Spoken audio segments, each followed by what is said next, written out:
Okay. Thank you very much. Welcome for our lesson today. Science lesson. Mr. Omar Sifuna. Okay. Last time we were covering the topic environment, of which we covered soil pollution, how soil is polluted as per the human activities. Okay. Now we proceed from soil pollution, different modes on how soil can be polluted by human beings. We want to talk about now conservation, because we said it can be polluted by us. So those measures, that the way the soil can be polluted, we want now to see how we can conserve the soil and know the meaning of the word soil conservation. Now, to start with, what is soil conservation? Soil conservation, as it states, is the protection of the soil from losing its natural properties and its productivity. I say soil conservation is the activity of protecting the soil from losing its natural properties and also its productivity. Let me write.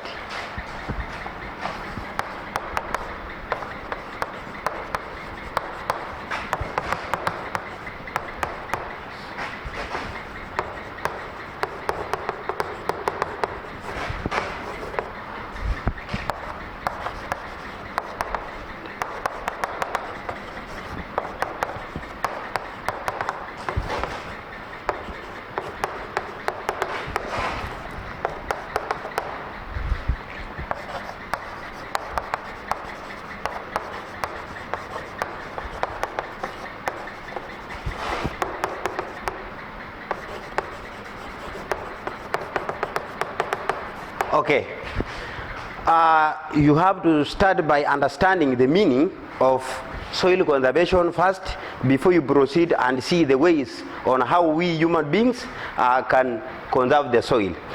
In the start, when I was defining soil, the previous lesson, I said soil is very important as per the living component of environment, which are animals and plants. So if it is polluted and destroyed, then the life of plants and animals will be endangered. So we have to carry out the activities of conserving the soil so that it can continue having its natural properties and be fertile to be able to support the plants and the animals. Okay, now we said we can protect the soil from losing its productivity. How can we do this? There are 7 methods on how, 10 methods on how we can protect the soil from losing its natural properties. Now, these are the ways on how we can conserve the soil.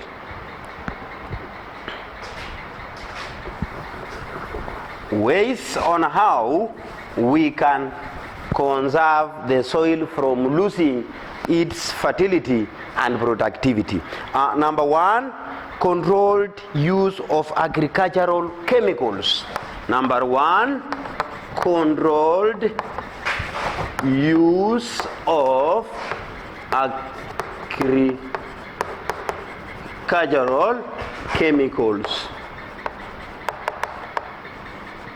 Controlled use of agricultural chemicals. And then number 2, proper disposal of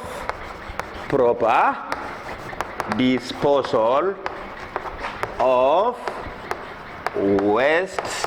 Number 2 is proper disposal of waste. We have different waste: domestic waste, we have industrial waste. So we will see on how we can properly dispose the waste in order to conserve our soil. Number 3, avoid burning of vegetation cover.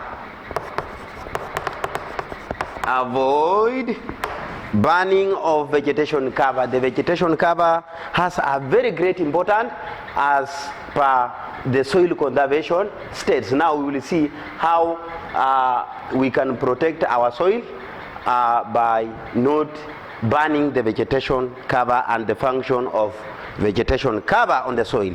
Now next, number 4, we have mulching as another way of conserving our soil, and then planting cover crops. Planting cover crop is also one of the way we can conserve our soil. Then we have another practice known as terracing. Terracing, digging of terraces. Terracing, digging of terraces is also another way on how we can conserve our soil. And then we have contour farming. Contour farming. Contour farming. And then we have number 8, we have tree planting. Tree planting, we are remaining with the 2, which is building capions and proper stocking. Number 9, building gabions. And then lastly, we have proper stocking. Proper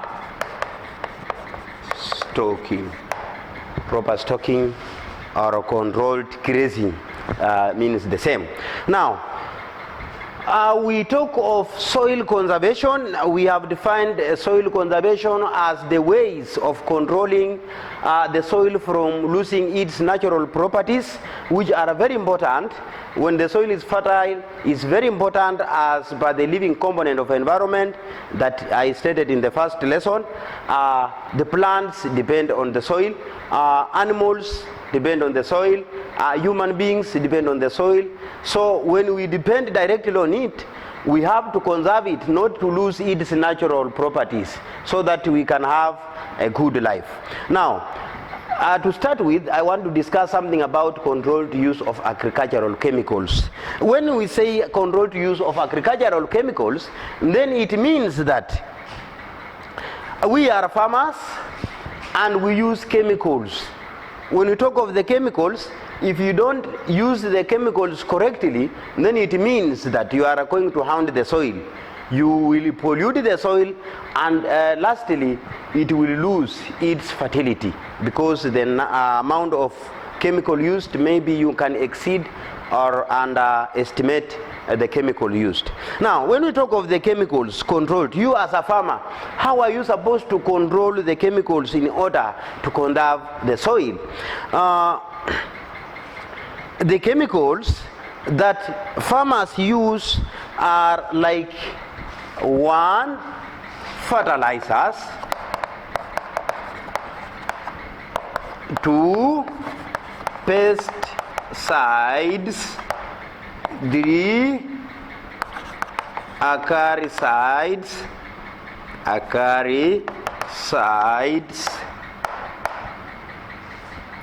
These are some of the chemicals. There are so many chemicals that are used by farmers to spray their animals, to spray in their farms,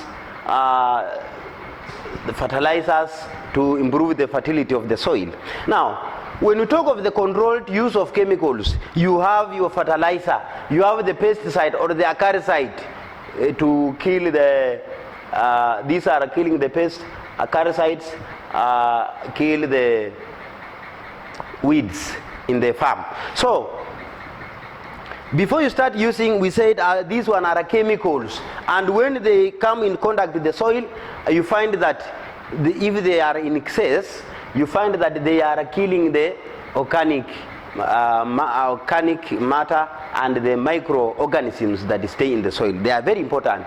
The microorganisms that are living in soil are very important when it comes to decomposition. They assist in composition, aeration of the soil. So when you find that a farmer is not following the manufacturer's instructions to apply the chemicals in the farm, you find that the soil is polluted, water is also polluted, because the runoff can carry out all those chemicals, and then it deposits in the river or a neighboring water source. So we have to control them in that we are not polluting the soil, and after doing that, then we will have conserved that soil. You understand? I taught you the effects of polluting the soil. You understand the effect of the polluting soil. So when you pollute like that, it cannot be productive. And if it is not productive, no plants there, no animals, it is killing animals that feed directly on the soil, and also the small animals that survive in the soil. So controlled use of chemicals and following the manufacturer's instruction is very important to a farmer, in that the soil is not polluted, water is not polluted, so that we can have balance in life. Now let me move to the second way on how we can conserve our soil. That is proper disposal of wastes. Proper disposal of waste. Now, when we talk of proper disposal of wastes, there are two types of wastes. That is domestic waste. Number one, domestic waste. Number two, industrial waste. Domestic waste, industrial waste. When we are working at home, people working in factories and industries, in every sector there are wastes that are produced. Now when these wastes are produced, you find that they are thrown anyhowly in the soil, anyhowly in water, and you find that doing so, the soil is polluted or water is polluted, and it affects our life. Now let me start by domestic wastes. Domestic wastes are wastes, these are refuge that is found in our various homes. You find in the kitchen, when we are working in our various homes, there is waste. So this waste, domestic waste, is also subdivided into two. We have organic domestic waste, and we have inorganic domestic waste. Now what do we mean when we talk about organic domestic waste? Organic domestic waste, you understand, organic means life. So organic domestic waste are the refuge that are found at our homes and can rot. They can rot. They are plant remains and animal remains. Those are organic waste. Inorganic waste, these are refuge that are found in our various homes and they cannot rot. Those are plastics, remains of broken glasses, metallic containers. Those are inorganic, so they cannot rot. All of them are found at home. They are domestic. Now how can we dispose them? When they are found at a home, we have better methods of disposing domestic wastes. Let me elaborate here. The best method of disposing domestic wastes. Domestic wastes. One, in order not to pollute the soil, which is our best way of conserving the soil, at home we have the refuge. How can we dispose them to make sure that the soil is conserved?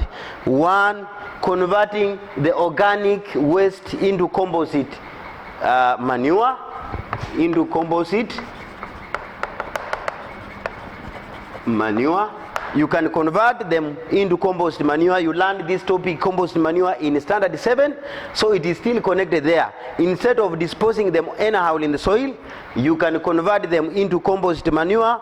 You still have the knowledge under compost manure, and if you are forgetting, you can go back to our course book, Science Standard 7. Number 2, we can have local authority services. Local authority services. Local authority services can assist us to deposit them. We can deposit them in pit latrines. You can as well deposit them. We have reduction. Number 4, reduction. I will have to define the meaning of it. And then we have reusing. Reusing. Okay. Now, I said the wastes at home, domestic waste, can be properly deposited in such a manner to make sure that the soil is not polluted.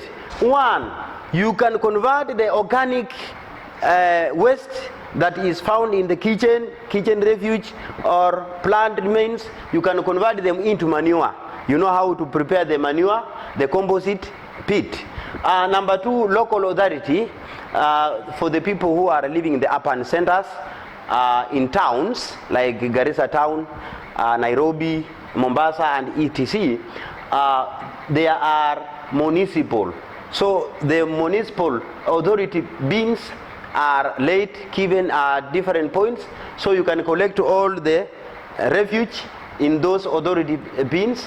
Then the authority will have to take it at the correct place, or they can burn it in machines that are known as incinerator.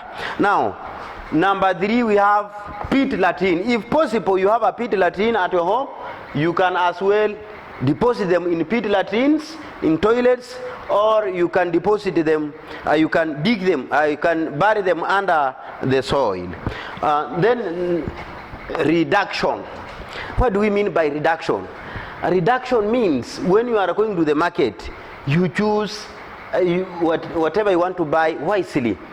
You choose according to the bag that is carrying it.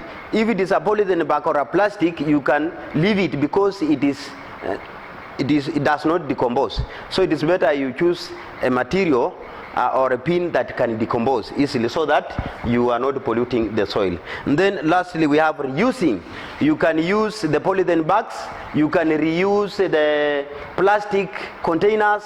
If you have bought your sugar or honey with the plastic, you can still reuse. You can use it to drink water, you can use it to go and buy other commodities instead of buying all the polyethylene bags and plastic material in your home or throwing them anyhowly.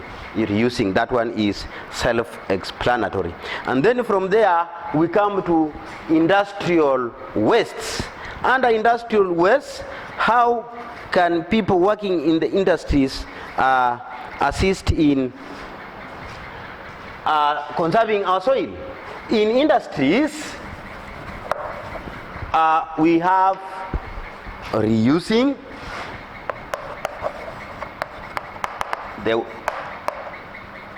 We can reuse in the industries.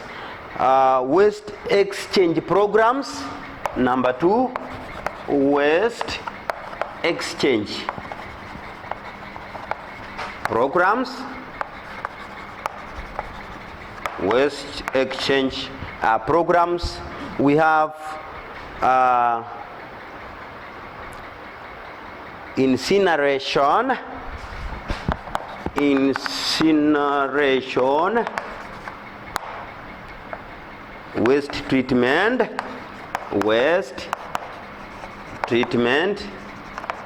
incineration, waste treatment,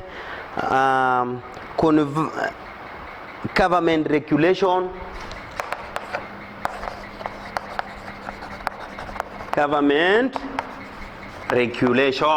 Okay, in industries, if you have to conserve our soil, any of the waste that is caught in industries, we have crude oil, we have engine oil, old engine oil, can be found in the industry after working. Now, you can reuse some of the waste, we have waste exchange programs. Now, waste exchange program means that what one industry is producing as a waste can be a raw material to another industry. For example, we have furniture industry is producing wood cavings and husks as its waste product can still be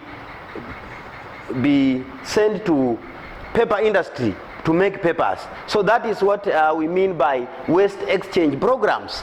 What one industry is producing as a waste can be a raw material to another industry. So it's better to exchange that way instead of throwing the waste anyhowly and you pollute the soil. Now, incineration.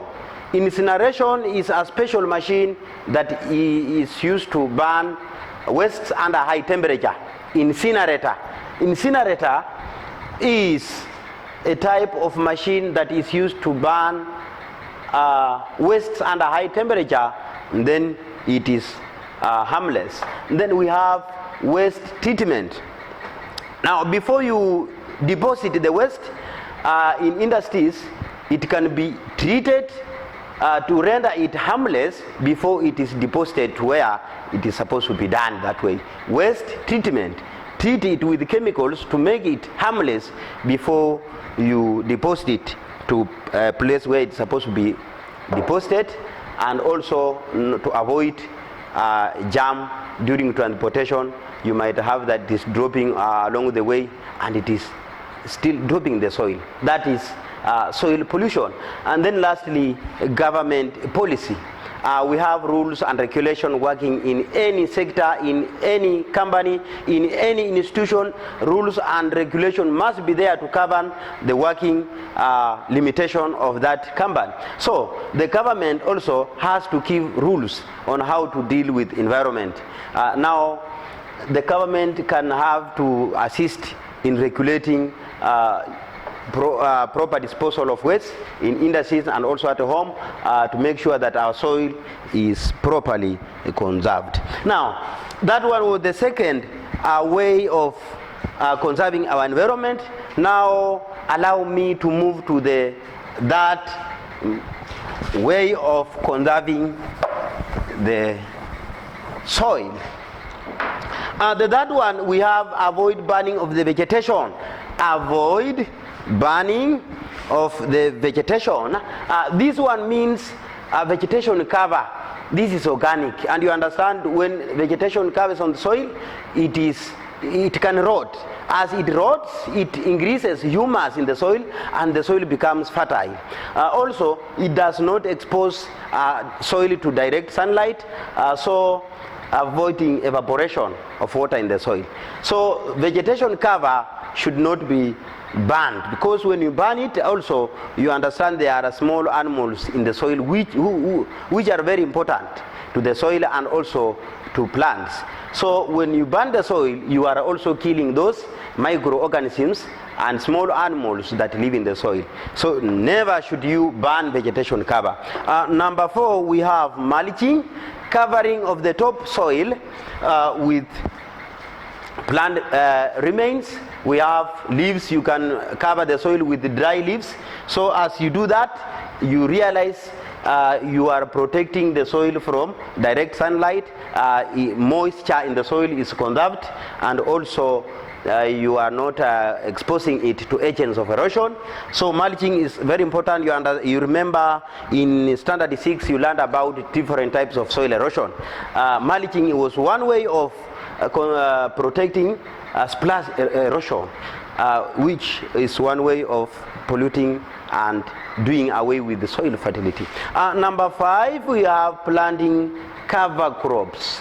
Planting cover crops. Crops like grass and sweet potato vines are termed as cover crops, and when they are planted in the soil does not remain bare. So it is not exposed to agents of erosion. As it is not exposed to agents of erosion, you find that the soil will remain with its humus, the top cover, which is very fertile to the plants. And then 6, we have terracing. The people who are living in land which is somehow slopey. You find that when you stay on a land which is slopey, it is a slope. You find that you dig terraces, the small terraces along the contours. Along the contours you are rotating the contour. Don't dig the terraces across the contours. When you dig them across the contours, you are exposing the soil to what we call agents of erosion. So terraces should be dug along the contours. And then still contour farming. Terraces, I said, along the contours. Contour farming, when you are planting your crops, plant them along the contours. In that, it can cut the water runoff. When it is raining, soil cannot be easily carried by water runoff, and also wind.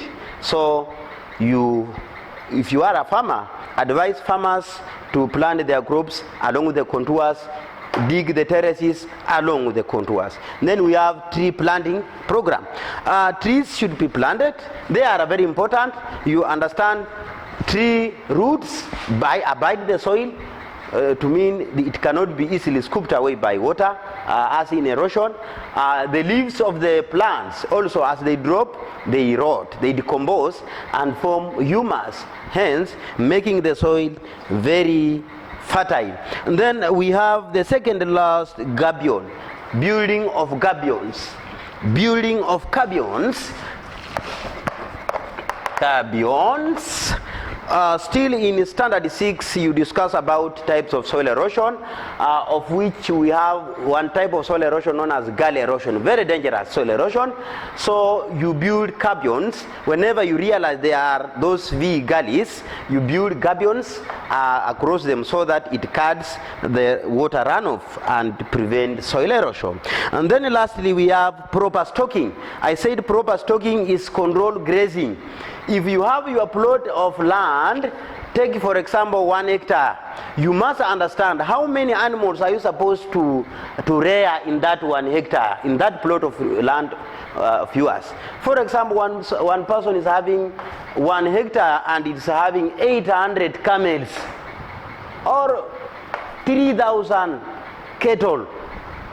This one is overstocking. You find that the animals will have to eat all the green cover and leave the soil bare, exposing the land to erosion. So you must have a good number according to the size of the land you have. That is what we call proper stocking or controlled grazing, which is also one way of soil conservation. Now to that juncture, I call my lesson at the end of my lesson, as I wish you well. Now after the next lesson is when I will have to give the questions. You will attempt questions on this topic, environment. Thank you very much.